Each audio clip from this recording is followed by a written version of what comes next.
Bonjour à toutes et à tous, on commence cette revue de presse en Angleterre avec Kyle Walker qui fait la une. Le latéral droit des Three Lions est présenté comme l'arme anti-Mbappé et ce mercredi il s'est présenté en conférence de presse.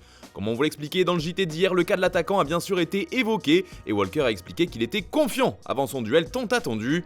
Le joueur de Manchester City fait ainsi la couverture du Daily Telegraph ce jeudi avec une photo en rapport avec le titre « Walker a Mbappé dans son viseur ». C'est encore le défenseur anglais que l'on retrouve en une du Daily Express, mais cette fois c'est une autre partie de ses déclarations qui est mise en avant.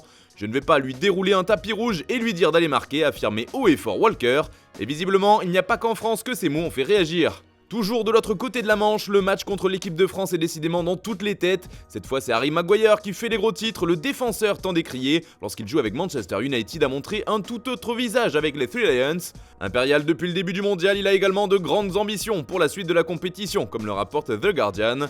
On doit gagner la Coupe du Monde, a-t-il avoué à la presse anglaise. Même chose en une du Daily Star qui met également en avant les mots de Maguire, qui explique que l'Angleterre fait partie des favoris pour le titre final.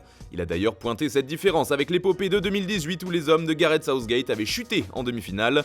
J'ai joué quand nous sommes arrivés en demi et beaucoup de gars étaient contents. On savait que quoi qu'il arrive dans cette demi, on rentrerait chez nous accueillis comme des héros. Ces déclarations font aussi la une des pages sport du Sun, mais en revanche c'est Kylian Mbappé qui fait la vraie couverture du journal, ou plutôt son sosie anglais. C'est dire si l'attaquant obnubile l'esprit de nos voisins britanniques. Kylian Mbappé vit à Leicester, titre le tabloïd, qui en rajoute une couche, et il est supporter des Three Lions. On attend maintenant la réponse du vrai Mbappé samedi prochain sur le terrain. En France aussi, cet énorme choc fait déjà saliver, en témoigne cette une de l'équipe qui évoque l'art du rebond de notre sélectionneur Didier Deschamps. Car si Dédé retombe toujours sur ses pattes et qu'il a un animal totem félin qui semble lui porter chance, il va jouer gros lors de ce quart de finale. Pour le journal, c'est même un match décisif pour son avenir à la tête de la sélection. Dans les pages intérieures de l'équipe, il est également question de Deschamps et de sa relation avec Benjamin Pavard, car si le lien entre le sélectionneur et son joueur n'est pas encore cassé selon le quotidien, on en apprend un peu plus sur les reproches que le coach lui a fait en interne. Lors de son débrief après le match face à l'Australie, Pavard s'était illustré par un marquage trop laxiste qui a conduit au but encaissé par les Bleus et il ne se serait pas assez remis en question. Alors que Deschamps lui reprochait notamment de ne pas avoir respecté ses consignes. Mais il n'y a pas que ça, en effet, toujours d'après l'équipe, ses bouderies après la victoire contre l'Autriche où Koundé avait joué à sa place, ainsi que ses nombreuses sorties médiatiques pour être repositionné dans l'axe, auraient passablement énervé le taulier de l'équipe de France, même si Pavard afficherait un bien meilleur état d'esprit ces derniers jours. Reste à savoir si ce sera assez pour convaincre Deschamps de lui redonner sa chance.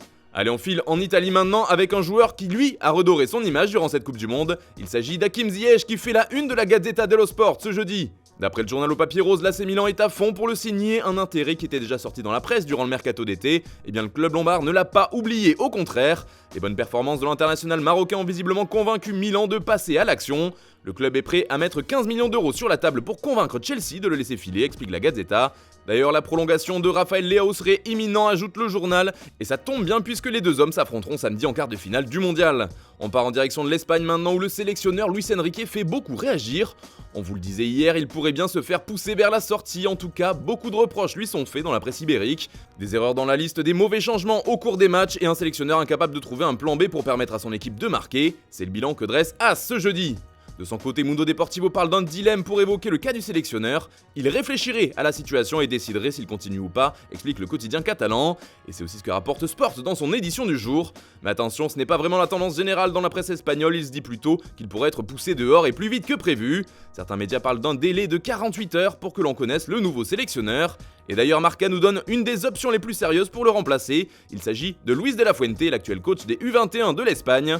D'autres candidats se démarquent aussi comme Marcelino ou encore Roberto Martinez, l'ancien sélectionneur de la Belgique. En Allemagne, en revanche, on continue avec Hansi Flick, c'est ce que placarde Kicker en couverture aujourd'hui.